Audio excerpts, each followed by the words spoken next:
Nước này mày cô luôn bị băng mệt và nà trình bật lạc khắp yên nước này đã hàng lấy dệt lê ruộng về cơ lấy chặt ngao màu rễ này lại rằng màu bò từ nhu giờ pi băng rõ đã buộc cơ lấy này lại giờ đã nhu đục này yuan công sản Việt Nam nhiều chừng sóc lấy phiền như bần krong hàng bần cung mang nó lấy phiền như bần krong lại từ nhu bù màu nhẹ sát bình từ bồ đáo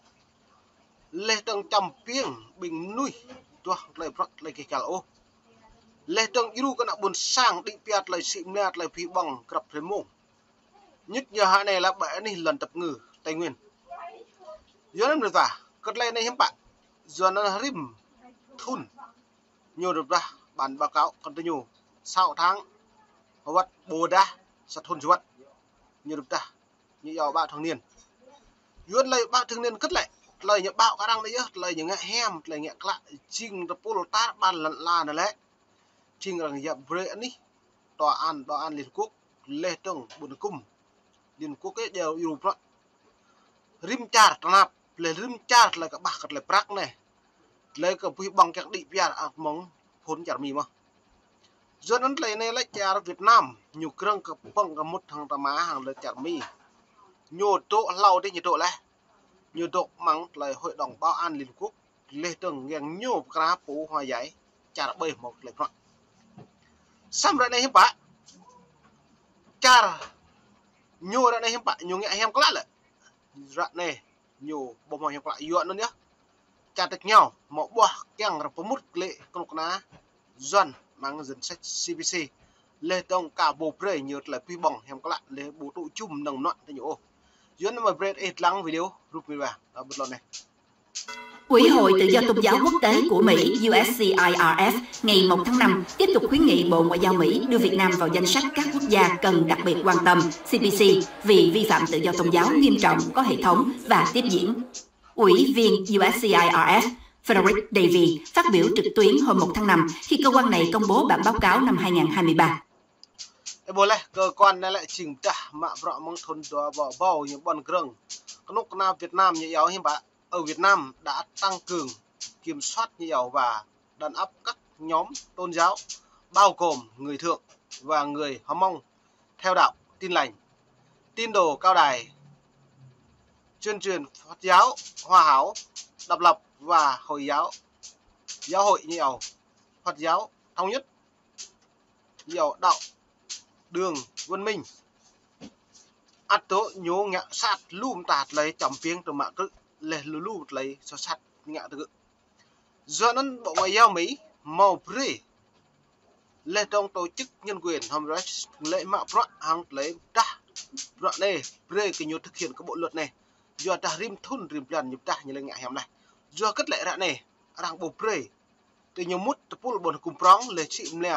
đi biên lê ta bạn này ô do ta có nông ná trả Việt Nam bù màu ngạ hẻm cất lệ tiếp từ nhú hàng nạ buồn sang cái chụp bố lê trường hoạt nuôi pol hàng pol đạo nuôi người Thượng Tây Nguyên mang năm nuôi Hâm Mông lút là đạo quan được những điều này bị Hâm Mông đứng lợi nhập này. Trong năm 2022, nhà cầm quyền ở Việt Nam đã tăng cường kiểm soát và đàn áp các nhóm tôn giáo, bao gồm người Thượng và người Hâm Mông, theo đạo Tin Lành, Tín Đồ Cao Đài Trơn Truyền, Phật giáo Hòa Hảo Độc lập và Giáo hội Phật giáo Thống nhất, đạo Dương Văn Minh và cả pháp luật công. USCIRF đề xuất chính phủ Mỹ buộc Việt Nam chịu trách nhiệm về vi phạm quyền tự do tôn giáo với tư cách là thành viên của Hội đồng Nhân quyền Liên Hiệp Quốc và hối thúc Việt Nam cho phép các chuyên gia đặc biệt của Liên Hiệp Quốc tới để theo dõi và điều tra tự do tôn giáo và các vi phạm nhân quyền khác. Tháng 10 năm ngoái, Việt Nam được bầu vào Hội đồng Nhân quyền Liên Hiệp Quốc. Nên tháng 10 lâu đi, rằng có một bầu Việt Nam một bảo an Liên Hợp Quốc. Nhưng một bảo an Liên Hợp Quốc cất rằng kẹng nhiều cái nào, lấy nhiều cái nào Trung Quốc. Giữa nên lại này là những bạn nhiều cái mà Trung Quốc nhiều không cái chính thức cái nhiều bụi sau lại phiền để ngạ lùm tạt lấy cho sát mạng tự chầm piềng cái gì mình nuôi bồ đạo lê tăng nạp phá ra nuôi tàu lấn tập ngư Tây Nguyên đợi ta bạn đi tập bập lời này do cái nhiều ngạ tự dọa do nó rằng ta lời này kẻ những bục cái lạ thấu nhân về vậy nhưng thời buồn sang khắp gì gặp lăng từ với nhiệm kỳ 3 năm bất chấp những lo ngại về hồ sơ nhân quyền của Hà Nội. Đối với các tù nhân tôn giáo, USCIRF yêu cầu phái đoàn ngoại giao của Mỹ ở Việt Nam tăng cường giám sát các điều kiện giam giữ và kêu gọi phóng thích cho họ. Bộ Ngoại giao Việt Nam chưa phản hồi yêu cầu bình luận của VOA về bồi lời này pi bằng pro làm thư được nhiều càng nhiều đẹp nuôi tôm bị nhiều tổ cự lê tông tôm nhiều tổ nghe sát rồi này càng nhập lại tôi đã này đã bố lên này chơi đó tôi y cách epomun giá lê tông kẹo bật lon tông iwo nè lùm nuôi một con tông nằn tụi mặt cự này nó nguyện vậy được bốn sang khắp bình lên này lại đang bốn lui đây thế nhiều pi bằng pro bọn người giàu Mỹ lại càng nhiều pre bọn người giàu Việt Nam trả lời mà khật lại rằng pre nhiều cả mũi lên cái lại rằng do nó rằng độ giàu thế nào pi bằng pro cái càng nhiều ngã do đạt lại ngã cái này là bây giờ rằng hiên nách cái nhiều rằng ngã cái này là càng nhiều thóc đi càng thóc đi pia khật lại pi bằng hàng lần là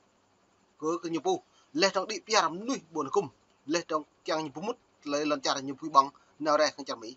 nên có bước đứng làm đúng này. Bản báo cáo mới nhất này.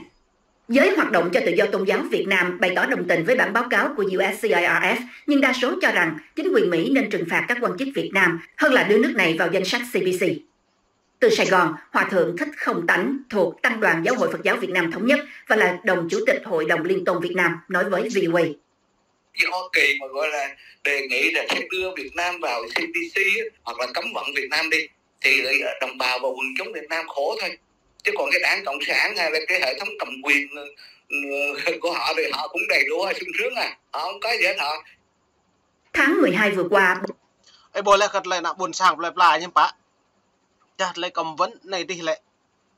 chính nạ buồn sang đứt cái nạp bình nhung một cái nạp hiếm bả như nhạ nó hệt mà nó cứ làm đúng hàng làm ta lại càng cầm vấn chỉ nạ buồn sang nhiều ăn tôi nhiều mảng đứt cả đảng cái chụp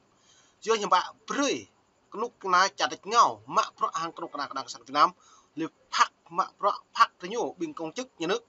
lệ trong sau là phiền nhiều phải chịu trách nhiệm bởi luật quốc tế bây giờ nạ buồn sang chịu trách nhiệm giờ nó gặp mượn bị đoạt gặp tăng lại dịch lên này. Bộ Ngoại giao Mỹ đưa Việt Nam vào danh sách theo dõi đặc biệt SWL vì đàn áp tự do tôn giáo một cách nghiêm trọng. Tuy nhiên, theo USCIRF, Việt Nam nên bị đưa xuống danh sách CPC do vi phạm ở mức nghiêm trọng, có hệ thống và tiếp diễn. Việt Nam nói USCIRF xuyên tạc vấn đề tôn giáo Việt Nam. Do đó này bố lại vi phạm Việt Nam nhưng từng cái lẽ rằng xuyên tạc tôn giáo Việt Nam. Lấy xuyên tạc tôn giáo thì nhiều, hiếm bạ tôn giáo thì nhiều. Do nó là tôn giáo, tất cả tôn giáo đều bình đẳng toàn thế giới, tôn giáo bất cứ tôn giáo đây bầy bộ màu phù lệ kẹo lại đạo này nèo lại đạo thiếu đạo lệ căn màu phù cầm bộ đạo căn màu phù là gội mà do nó lại này là đang giàu lại đạo bình đẳng do lúc nào cộng sản Việt Nam này hiếm bạ nhiều lệ rằng bóp méo sự thật thì nhiều lại đạo tôn giáo thì nhiều lại nhiều độc quyền độc tài tôn giáo thì nhiều lại bù phê cái nào buồn sang được biết nghèo lại đạo còn lại đạo thì nhiều lại càng cũng mút xa đôi chưa đạo cộng sản trước tiên thờ Đức Chúa Trời là thờ thân tự nhiều lòng do nên đạo thì nhiều bữa nào buồn sang đạo buồn tôi cứ lại nhiều hiểm bại nhưng mạng cứ chầm piềng lên đạo buồn đi tiếp lên tương đoạn chặt này lên lăn la cái như mạng mà bây giờ do nên về loại những buồn sang lên này rằng đã đang buộc pi bằng trẻ của nó là sản Việt Nam nhiều mạng phận nên bù giữ tôi hàng lại phiền lên từng nhiều vua hàng lại phiền nhiều giáo luật mù dân nó lại hiểm bại nhiều dạy luật về dân ngu dân chết dân đói dân khổ luật nhớ là bù bề dân giàu sang bù bề dân hiểu biết bù bề dân thông luật dân như vậy nó luôn ta đã bù đạn này của đảng cộng sản Việt Nam là như thế.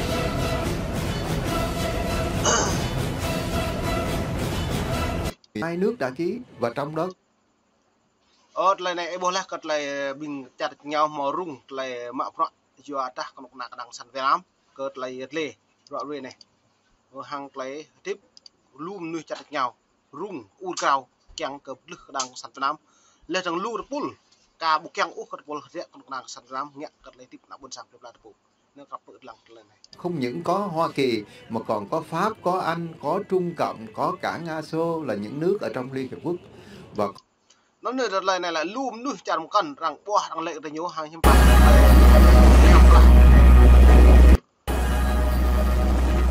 Có thể nói Trần Vũ là một ông vua, một có quyền lực cưng, vai trò là một vùng kinh tế, một quốc gia đến giữa Việt Nam và Trung Quốc. Trần Vũ Thảo, chính phủ tự trị Quảng Tây là thống lĩnh. Cho nên mày rồi này là chôn cất lại giật lê rồi rồi nàyเราpi mông lại biệt vậy từ buôn sang khắp những mâm nít mông mà đùng lo từng hàng lại lê bộ màu pi mông ốc gặp mông gặp rồi xăm mông mình chả là pro tùm nít mà vậy anh buồn sang khắp yên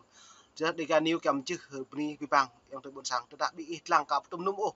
bị bình luận spray là cả hà lum như con thâu lên tầng mày mầm nít mông đã bị tùy tùy nhà mày mò lệ lệ bằng bình luận vụ này bni bang buồn sang khắp yên